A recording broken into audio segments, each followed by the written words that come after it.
Hello दोस्त, कैसे हैं आप लोग। मैं नागेश कुमार स्वागत करता हूं आपका अपने चैनल गुरुजी नॉलेज वर्ल्ड पर। I hope everything is fine. और लास्ट क्लास में मैंने आपको पढ़ाया था प्रोनाउन, ठीक है। प्रोनाउन पढ़ाया, प्रोनाउन के टाइप्स बताए, कितने टाइप के होते हैं, सीरियल वाइज उनको लिख दिया था। और उसके साथ में मैंने आपको एक टेबल पढ़ाई थी प्रोनाउन में, जिसमें आपने पर्सनल प्रोनाउन पढ़ा, ठीक है। उसके बाद सब्जेक्टिव केस, ऑब्जेक्टिव केस देखा। पोजेसिव प्रोनाउन पढ़ा, जिसमें आपने क्या देखा, पोजेसिव एडजेक्टिव और पोजेसिव प्रोनाउन क्लियर किया। देन आपने रिफ्लेक्सिव प्रोनाउन और एम्फेटिक प्रोनाउन, दोनों दिखने में सेम होते हैं बट उनका यूज अलग होता है। यूज के अकॉर्डिंग आप उसको अंडरस्टैंड कर सकते हैं। इतनी चीजें आपने लास्ट क्लास में पढ़ी थी, ठीक है। अब अगली क्लास स्टार्ट करते हैं, उसी के आगे से स्टार्ट करते हैं कि प्रोनाउन का पार्ट 2, ठीक है।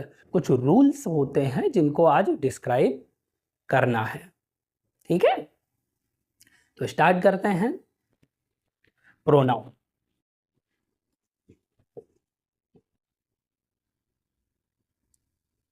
प्रोनाउन, ठीक है। अब प्रोनाउन में जो आपने अभी तक पढ़ा, उसके आगे क्या मैटर है। तो उसके आगे हमने लास्ट में आपको पढ़ाया था अरेंजमेंट ऑफ प्रोनाउंस। अरेंजमेंट बताया कि जब two or more than two pronouns होंगे एक ही सेंटेंस में, तो आपको कौन सा रूल यूज करना है। वो हमने आपको पढ़ाया था कि आपको 231 और 123 ये रूल आपको यूज करने होते हैं। ये हम आपको लास्ट क्लास में क्लियर कर चुके हैं। अब इसी के अकॉर्डिंग अगर हम आगे बात करें कि ऐसा ही सेंटेंस दिया हो, ठीक है, और उसमें अगर हम पॉजेसिव प्रोनाउन की बात करें कि अभी तक आपने तो पर्सनल प्रोनाउन तो इसमें क्लियर कर लिया कि हमें क्या लगाना है, किस कौन सा पर्सन पहले आएगा बाद में आएगा। लेकिन अगर हम इसी के पॉजेसिव की बात करें तो क्या आएगा, जैसे you, he and I will do work, ठीक है। अब यहां पर हमें पॉजेसिव एडजेक्टिव लगाना है क्योंकि लास्ट में नाउन दिया हुआ है। तो ऐसा कौन सा एडजेक्टिव होगा पॉजेसिव में जो लगेगा, यू के अकॉर्डिंग लगेगा या ही के अकॉर्डिंग लगेगा या आई के अकॉर्डिंग लगेगा, क्योंकि ये क्या है, 3 सब्जेक्ट हैं। अब हम तीनों के अकॉर्डिंग क्या लगाएं, ठीक है। अब यहां यही देखना होता क्या है, जब भी आपको किसी भी सेंटेंस में two or more than two subject या प्रोनाउंस मिलेंगे, तो हमें क्या करना है, वहां पे हमें रूल जो लगाना है, जो पॉजेसिव लगाना है, वो अकॉर्डिंग टू पर्सन लगाना है। पर्सन कैसे, पर्सन मैंने आपको बताया कि 3 पर्सन होते हैं, फर्स्ट, सेकेंड एंड थर्ड। तो अकॉर्डिंग टू पर्सन सबसे पहले आप देखेंगे कि फर्स्ट पर्सन सेंटेंस में है या नहीं है। अगर फर्स्ट पर्सन है तो अकॉर्डिंग टू फर्स्ट पर्सन हम पॉजेसिव यूज करेंगे। एंड देन अगर फर्स्ट पर्सन नहीं है तो सेकेंड पर्सन के अकॉर्डिंग हम यूज करेंगे पॉजेसिव, ओके। यहां पर देखिए तीनों हैं, तो तीनों में देखिए क्या फर्स्ट है, हाँ फर्स्ट पर्सन है, तो इसके अकॉर्डिंग हम यहाँ पे पॉजेसिव लगाएंगे। तो इसके अकॉर्डिंग पॉजेसिव क्या बनता है, बनता है। लेकिन यहां पे सिर्फ यही नहीं है, अगर सिर्फ आई होता तो आप माई का यूज करते, माई का यूज नहीं करेंगे, क्यों, क्योंकि यहां पर ये दोनों भी तो हैं। तो इस वजह से ये तीनों क्या हो गए, प्लूरल हो गए। तो माई का प्लूरल यूज करेंगे, तो माई का प्लूरल क्या होता है, are. So you, he and I will do our work, ठीक। अब इसी में अगर हम करें, ये आई ना होता, you and he will do, तो यहां पर क्या लगाते, अब यहां पर फर्स्ट पर्सन तो है नहीं, तो किसके अकॉर्डिंग लगाएंगे, सेकेंड पर्सन के अकॉर्डिंग लगाएंगे। और सेकेंड पर्सन के अकॉर्डिंग यहां पर हम क्या लगाएंगे, यू का पॉजेसिव क्या होता है, यू, ठीक है, गॉट इट। ये होता है पॉजेसिव का रूल, जो हमें 2 और मोर देन 2 प्रोनाउंस दिए होंगे तो वहां पर हम ऐसे यूज करते हैं। Got it? आई होप ये समझ में आया होगा। चाहे तो आप स्क्रीनशॉट ले सकते हैं।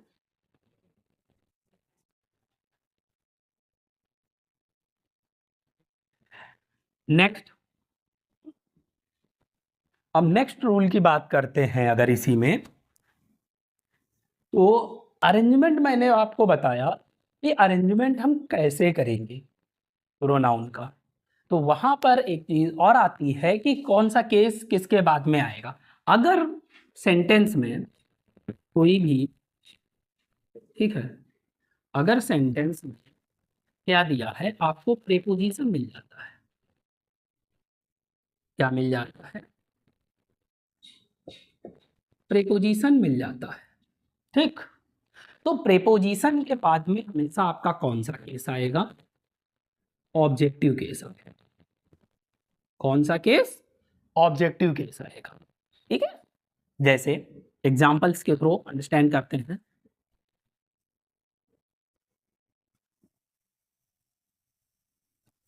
These mangoes are for you and बताएं क्या आएगा? For you and he or him।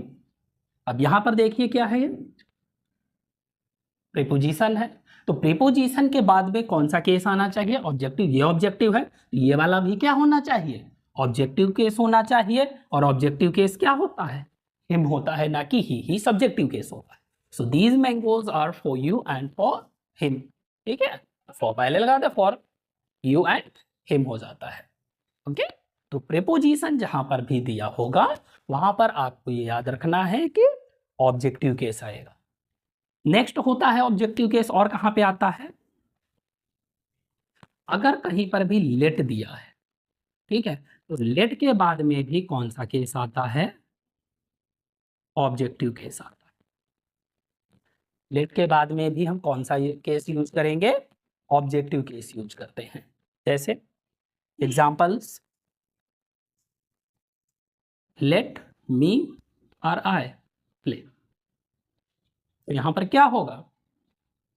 यहां पर होगा me. Let me play, let him go, ऐसे करके। तो ऑब्जेक्टिव केस समझ में आया कहां पर यूज होता है? अगर प्रीपोजिशन कोई दिया है तो ऑब्जेक्टिव केस आएगा, लेट दिया है तो भी ऑब्जेक्टिव केस आएगा। ये अरेंजमेंट है इनका। Next, I hope got it.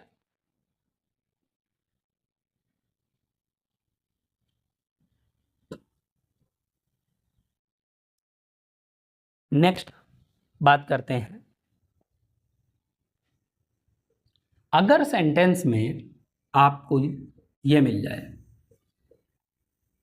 It is या फिर इट वॉज, अगर ये दोनों दिए हुए हैं तो इन दोनों के बाद में हमेशा आपका सब्जेक्टिव केस आएगा। कौन सा केस आएगा? Subjective case. जैसे एग्जांपल,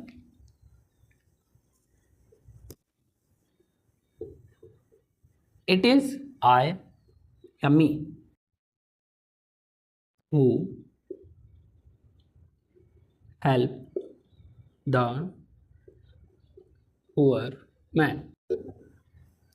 ठीक है, तो यहां पर क्या होगा? हमने क्या बताया कि इट इज दिया हो या इसी को हम कहते हैं it was.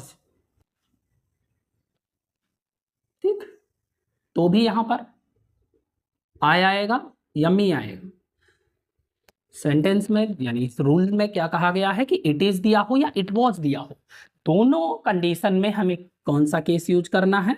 Subjective case use करना है। तो it is I who help the poor man या it was I who help the poor man. Got it? ये समझ में आया होगा आपकी कि दोनों की जगह पे हमें क्या यूज करना है अगर इट इज दिया है या इट वॉज दिया हुआ है। ओके, नेक्स्ट नीचे लिख देते हैं। नेक्स्ट बात करते हैं, अगर किसी भी सेंटेंस में एज वेल एज, या फिर अलॉन्ग विद, ये दोनों आते हैं, ठीक है। तो ये दोनों आते हैं तो हमें प्रोनाउन या सब्जेक्ट क्या दिए होते हैं, टू दिए होते हैं, ठीक है। दो सब्जेक्ट के साथ में ये दोनों वर्ड्स आते हैं, तब वहां पर हम क्या करेंगे, अगर ये दोनों वर्ड्स दिए हुए हैं तो हम हमेशा क्या करते हैं, फर्स्ट सब्जेक्ट के अकॉर्डिंग हम यूज करेंगे पोजेसिव। किसके अकॉर्डिंग, फर्स्ट सब्जेक्ट के अकॉर्डिंग हम पोजेसिव यूज करेंगे। पोजेसिव भी हम फर्स्ट सब्जेक्ट के अकॉर्डिंग यूज करते हैं और वर्ब भी हम फर्स्ट सब्जेक्ट के अकॉर्डिंग यूज करते हैं। वर्ब के सेक्शन में आगे पढ़ना है सब्जेक्ट वर्ब एग्रीमेंट में, बट यहां पर भी यही थिंग्स होती हैं। जैसे एग्जांपल में you as well as I, ठीक है, हैव कंप्लीटेड वर्क। तो यहां पर क्या होगा, हमने क्या बताया कि अगर ये दिया हो, ठीक है, यही अगर हम ये अलॉन्ग विद लिख दें, चाहे ये दिया हो चाहे ये दिया हो, ये दोनों, तो हम किसके अकॉर्डिंग यूज करेंगे, हम यूज करेंगे फर्स्ट सब्जेक्ट के अकॉर्डिंग। तो फर्स्ट सब्जेक्ट के अकॉर्डिंग यहां पर क्या आएगा, कंप्लीटेड, फर्स्ट क्या है सब्जेक्ट, यू का ऑब्जेक्ट पॉजेसिव क्या होता है, your. So you as well as I या you along with I have completed your work.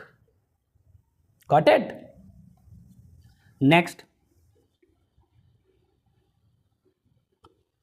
Next बात करते हैं, अगर सेंटेंस में आइदर और या फिर नाइदर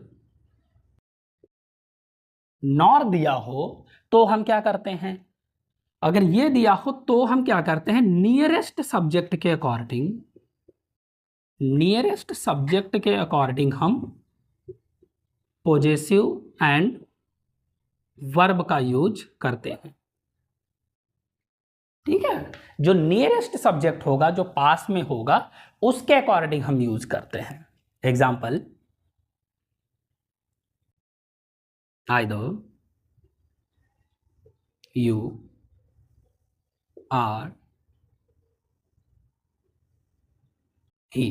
अब यहां पर ये भी देख लीजिए कि दोनों केस क्या है, सेम होने चाहिए। Either you are he, have या हैज,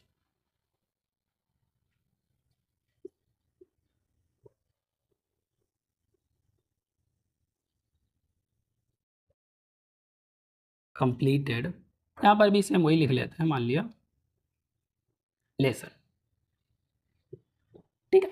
अब यहां पर देखिए, आइदर यू आर ही, तो यहां पर जो पास में है, पास में यू है या ही है, कौन पास में है, तो पास में जो है, इससे इधर से देखेंगे, अगर इसके भी पास में देखते हैं तो पास में क्या आ रहा है, ही आता है। वर्ब में भी हम यही देखते हैं कि वर्ब के पास में क्या आता है, तो वर्ब के पास में भी क्या है, ही आ रहा है। अब ही के अकॉर्डिंग वर्ब हम कौन सी यूज करेंगे, हैज और हैव, तो अभी ये पढ़ाया नहीं है कि वर्ब कौन सी यूज करते हैं, बट सिंगुलर के लिए हैज का यूज करते हैं, प्लूरल के लिए हैव का यूज करते हैं। तो ही क्या है, सिंगुलर है, तो इसके लिए हम किसका यूज करेंगे, हैज का यूज करेंगे। He has completed his lesson, either you are he has completed his lesson, ठीक है। ऐसे ही नाइदर का यूज कर लेंगे, तो neither you nor he has completed his lesson. Got it. Next,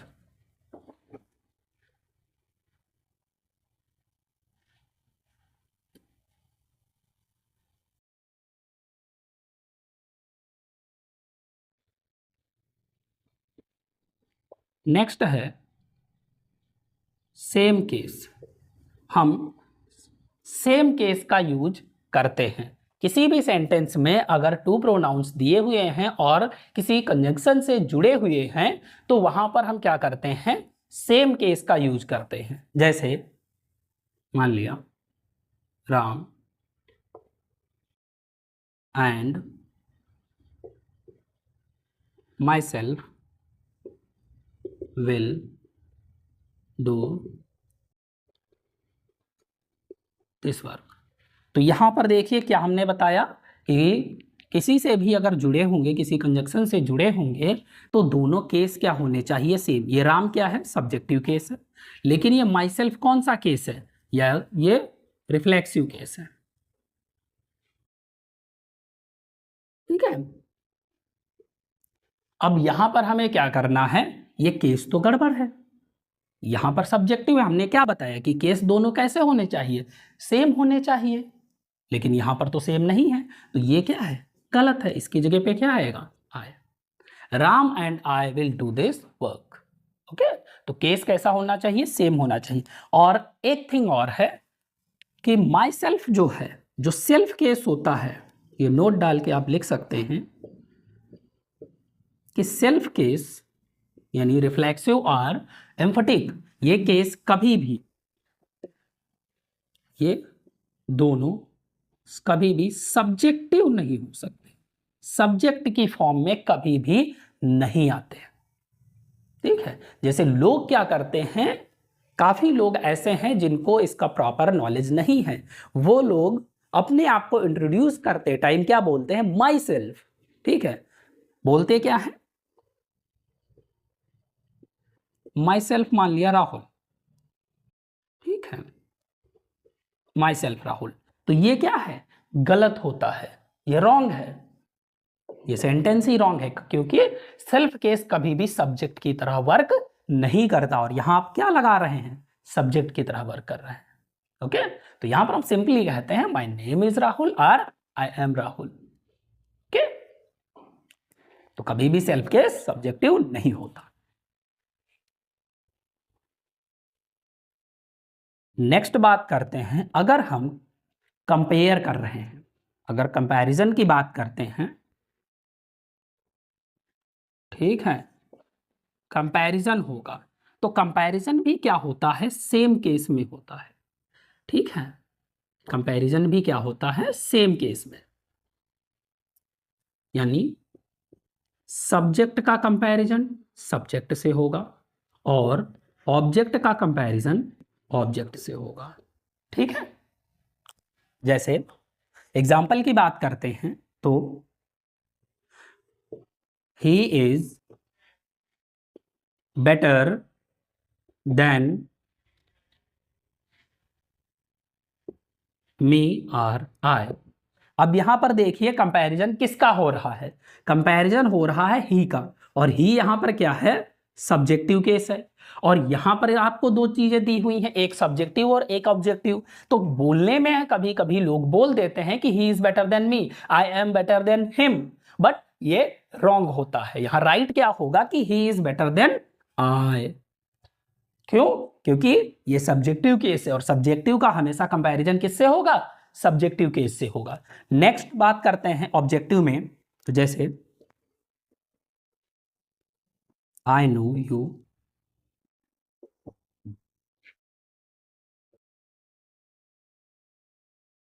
better than him और ही, क्या होगा, यहां पर देखिए क्या है कि कंपैरिजन किस में हो रहा है, इसमें और इसमें, तो ये कौन सा केस है, यहां पे ऑब्जेक्टिव केस है, और इसका ऑब्जेक्टिव कौन सा है, ये वाला, ये यहां पे ऑब्जेक्टिव है।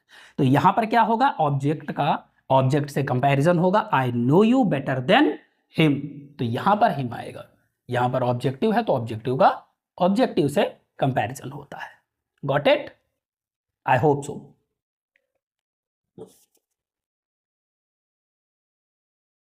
ये समझ में आया होगा, ये रूल्स आपको जो भी हमने डिस्क्राइब किए, आई होप ये आपको अच्छे से क्लियर हो गए होंगे। अब कुछ थिंग्स ऐसी हैं, जैसे हम पर्सनल प्रोनाउन की बात करते हैं अगर, ठीक है, पर्सनल प्रोनाउन, तो इसका भी क्या होता है, टू पार्ट्स होते हैं, एक तो पर्सनल हो गया,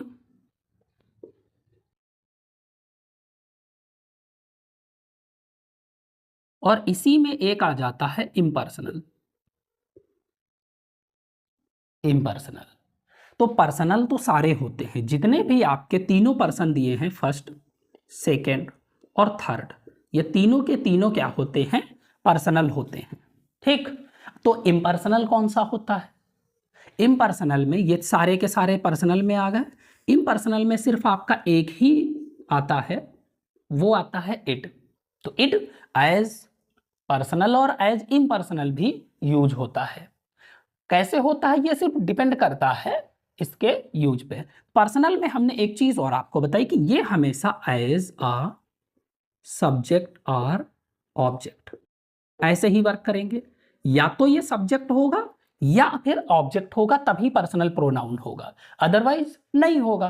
ठीक है, क्योंकि अगर अदर केस लग जाएगा तो अदर प्रोनाउंस आ जाएंगे, जो हम आपको टेबल में डिस्क्राइब कर चुके हैं कि अलग अलग कौन से होते हैं। लेकिन इट पर्सनल भी है और इम्पर्सनल भी है। अब यूज कैसे करेंगे? अगर ये सब्जेक्ट और ऑब्जेक्ट की तरह वर्क करेगा तो इट क्या होगा? पर्सनल प्रोनाउन होगा। और अगर सब्जेक्ट और ऑब्जेक्ट की तरह वर्क नहीं करेगा तो क्या होगा? इम्पर्सनल। यूज देख लेते हैं। मान लिया जैसे the lion killed the rabbit.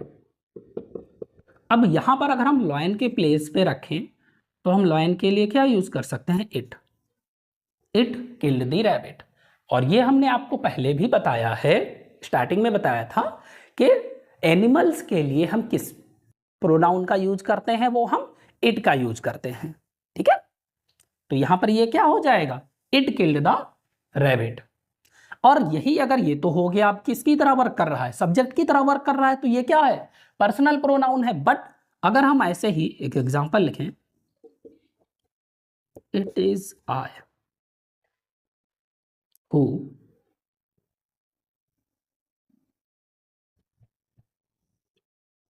Stall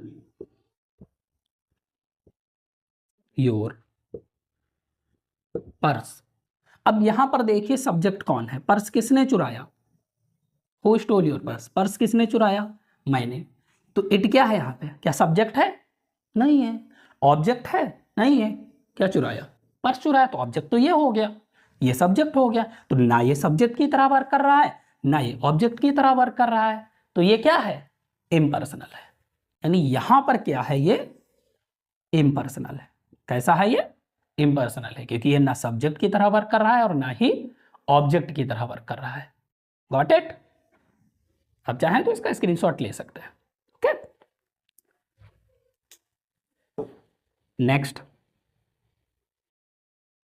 next एक थिंग है, बात करते हैं कि अगर सेंटेंस कोई दिया है और उसमें हम कॉमन जेंडर की बात करते हैं। किसकी बात करते हैं? कॉमन जेंडर की बात करते हैं। अगर हम कॉमन जेंडर की बात करते हैं तो आपको ये हम बता चुके हैं कि कॉमन जेंडर में जेंडर डिफाइन नहीं होता है। तो अगर हम कॉमन जेंडर की बात कर रहे हैं तो उसको डिस्क्राइब कैसे करेंगे? अब वहां पर हम किसका यूज करेंगे? किस प्रोनाउन का यूज करेंगे? गेस करिए, किसका यूज कर सकते हैं? यहां पर प्रोनाउन तो आपके दो ही हैं, या तो एज अ मेल या एज अ फीमेल। किसका यूज करेंगे? तो वैसे तो कहा जाता है सोशल लाइफ में कि लेडीज फर्स्ट, मोस्टली थिंग्स में लेडीज फर्स्ट बोला जाता है। बट यही एक ऐसा रूल है ये कि यहां पर ग्रामर में आप अगर प्रोनाउन का यूज करने जा रहे हैं तो यहां मेल फर्स्ट होता है। यहां किसको प्रेफरेंस दी गई है? मेल को प्रेफरेंस दी गई है। Got it? यहां बॉयज आपका फायदा है सिर्फ।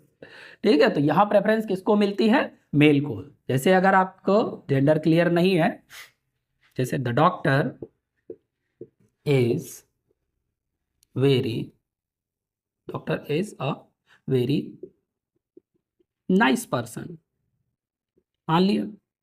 ठीक है, अब यहां पर ही और she treats the patients very well. ठीक है, तो अब यहां पे आपको देखना है कि क्या लगेगा। अभी हमने क्या बताया कि प्रेफरेंस हम कॉमन जेंडर में किसको देते हैं, मेल को। किसको, मेल को। तो यहां पर क्या आएगा, ही। क्या आएगा, ही आएगा। ही treats the patients very well. तो जहां पर भी कॉमन जेंडर आपको दिखता है और कॉमन जेंडर में आपको जेंडर तो डिफाइन है नहीं, तो वहां पर आप किसको प्रेफरेंस देंगे, मेल को प्रेफरेंस देंगे। ओके। बाकी कभी कभी ऐसा होता है कुछ सेंटेंसेस में कि हम मेल को ना दे के कह देते हैं, जैसे इंडिया की बात करते हैं। इंडिया को बताया था हमने कि अगर न्यूटर है तो वहां पे इट भी लगाते हैं, और नहीं है तो उसको एज अ फीमेल डिनोट कर लेते हैं, तब जब हम उसको मदरलैंड मानते हैं या हम पर्सनिफिकेशन किसी का करते हैं, तो वहां पर हम न्यूटर जेंडर को मेल और फीमेल दोनों की तरह कैटेगराइज करते हैं। लेकिन यहां पर कॉमन जेंडर में सिर्फ हम मेल प्रेफरेंस देते हैं। Got it. So I hope आपको इतनी थिंग्स, ये जो रूल्स हैं कॉमन रूल्स, ये आपको समझ में आ गए होंगे। Okay.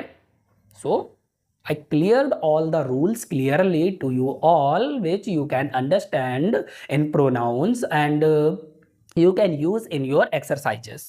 Whatever you are going to do in exams, so you can get it better. आसानी से इसको समझ सकते हैं, रूल्स हैं, कोई बहुत ज़्यादा नहीं है, लेकिन इसमें प्रॉब्लम्स दी जाती हैं।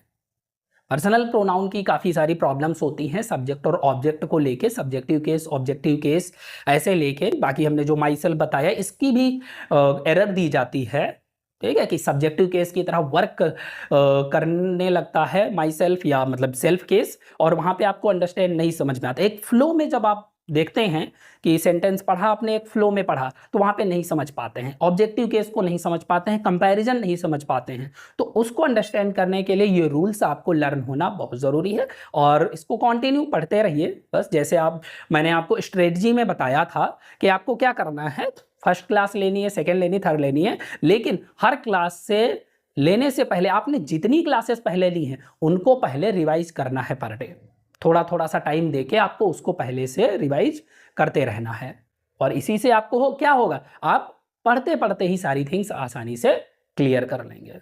सो I hope you get all the things properly, and if you want to contact to me, I have given my profiles, Instagram profile and Facebook profile in my link, so you can contact me directly, you can message me directly. Okay, और कोई भी query हो आप ask कर सकते हैं, directly message कर सकते हैं, और कमेंट में आप बता सकते हैं कि क्लासेस आपको कैसी लग रही हैं, आपको अच्छा लग रहा है, समझ में आ रहा है तो बताइए। और अगर कुछ सजेशन देना है आपको, कोई भी थिंग्स ऐसी हैं जो आपको समझ में नहीं आ रही हैं, तो वो भी आप मुझे कमेंट में बता सकते हैं, कुछ सजेशन दीजिए। बाकी सपोर्ट करिए, प्लीज़ लाइक करिए, शेयर करिए, कमेंट करिए, ठीक है। और जिन लोगों ने सब्सक्राइब नहीं किया है, प्लीज़ सब्सक्राइब, जिससे आपको मेरी क्लासेस मिलती रहें, और बेल आइकन को ऑन कर लीजिए कि जैसे भी मैं अपनी क्लास अपलोड करता हूं तो आपको उसका नोटिफिकेशन जाए, जिससे आप वो क्लास मेरी